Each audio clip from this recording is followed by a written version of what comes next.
যার হাতে হিন্দুদের রক্ত লেগে আছে সেই মমতা ব্যানার্জির সঙ্গে কোনো মিটিংয়ে কোনো ইটিং মিটিং সিটিং সৌজন্যের ব্যাপার নেই।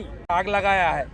हरगोविंद दास और चंदन दास वो दोनों हिंदू है, घर घुस के काट दिया है। अखिलेश यादव का भाषण राजनीति से प्रेरित है। দাদা একটা ছোট্ট প্রশ্ন, সেটা হচ্ছে যদি 30 এপ্রিল জগন্নাথ মন্দির উদ্বোধনে আপনাকে বিরোধী দলনেতা হিসেবে আমন্ত্রণ জানানো হয়, সেটা নিয়ে আপনি কি ব্যাখ্যা করবেন? যার হাতে হিন্দুদের রক্ত লেগে আছে সেই মমতা ব্যানার্জির সঙ্গে কোনো মিটিংয়ে কোনো ইটিং মিটিং সিটিং সৌজন্যের ব্যাপার নেই, সৌজন্যের ব্যাপার নেই। উনি আমার বাবা মাকে উত্ত্যক্ত করতে সিআইডি পাঠিয়েছেন। আমার বাড়িতে আক্রমণ হয়েছে একাধিকবার 21 সাল থেকে। পরে কি যাবেন? প্রশ্নই নেই, মমতা ব্যানার্জির সঙ্গে কোনো প্রশ্নই নেই, না মন্দির কোনো সৌজন্যের কারণ নেই। ওটা মন্দির নয় দাদা। পরে আগে কোনো ব্যাপার নেই, ওটা মন্দির নয়, ওটা একটা সাংস্কৃতিক কেন্দ্র। दादा, राज्य पुलिस ने मुर्शिदाबाद के पिता पुत्र हत्या का जो मास्टरमाइंड है उसको गिरफ्तार किया है। We want NIA. The state police is fully responsible for this kind of brutal killing. They are responsible. Entire Bengal want NIA should come and take up the case. सनातनी सम्मेलन जो होगा उसके बारे में कुछ कहेंगे? अक्षय तृतीया पालन होगा। यह काथी ये हिंदू के गौड़ है। यहाँ हिंदू समाज कम से कम 1 लाख हिंदू एक साथ मिलके सुबह अक्षय तृतीया पालन करने वाला है 13 को। ये हिंदू समावेश होगा। हिंदू जो गीता पाठ से, हवन से, वहाँ जो भागवत कथा से सनातनी कल्चर में ये होगा।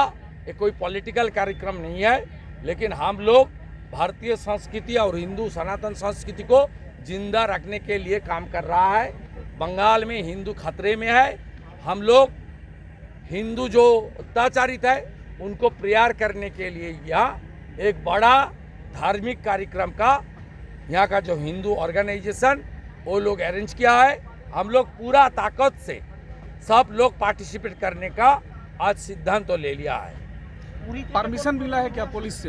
परमिशन मिला? पुलिस ने रिग्रेट किया है। हम लोग नहीं, जो ऑर्गेनाइजर है वो कोर्ट में गया है। शायद काल इसका हियरिंग होने वाला है। हमारा धर्म पालन हमारे अधिकार है, ये बाबा साहेब ने कॉन्स्टिट्यूशन में दिया है, यही होगा। धर्म पालन करेंगे हम लोग, अक्षय तृतीया में करेगा। और चिन्मय कृष्ण प्रभु से लेकर हरगोविंद दास, चंदन दास और मुर्शिदाबाद मोथाबाड़ी सब हिंदू जो पीड़ित है उसको लिए हम हिंदू समाज वहाँ गीता रख के प्रेयर करूँगा। ममता ने कहा है कि कुछ लोग काथी में प्रोटेस्ट कर रहे हैं जो जगन्नाथ धाम को। हम लोग प्रोटेस्ट करने वाला नहीं है, हम लोग अपना धर्म पालन करूँगा। ওই দিন পুরী থেকে কি यहाँ से वहाँ 32 किलोमीटर दूरी है, कोई रिलेशन उसका साथ नहीं है। सबको मालूम है ममता बनर्जी हिंदू विरोधी है, सब लोग को 8 से 80 सबको मालूम है ममता हिंदू विरोधी है। ওই দিন পুরী থেকে কি কোনো দৈত্যপুরী আসার কথা আছে? না না, আমরা অনেককে ডেকেছি, কে আসবে জানি না। রাজ্যে শান্তি ফেরানোর জন্য মুখ্যমন্ত্রী খোলা চিঠি দিলেন, রাজ্যে বিভিন্ন জায়গায় অশান্তি হচ্ছে। কি খোলা চিঠি? খোলা চিঠিটাতে বিজেপি আরএসএস বজরং দলকে আক্রমণ করেছে।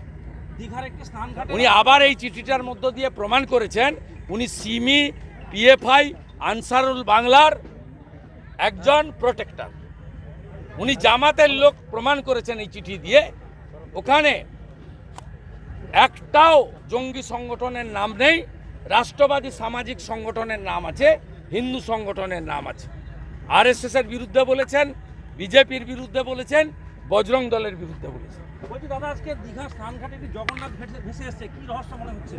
দীঘার একটি স্নানঘাটে জগন্নাথ আমি জানি না, ভেসে এসছে। এগুলো যারা আমাদের ধর্মীয় গবেষক তারা বলতে পারবেন।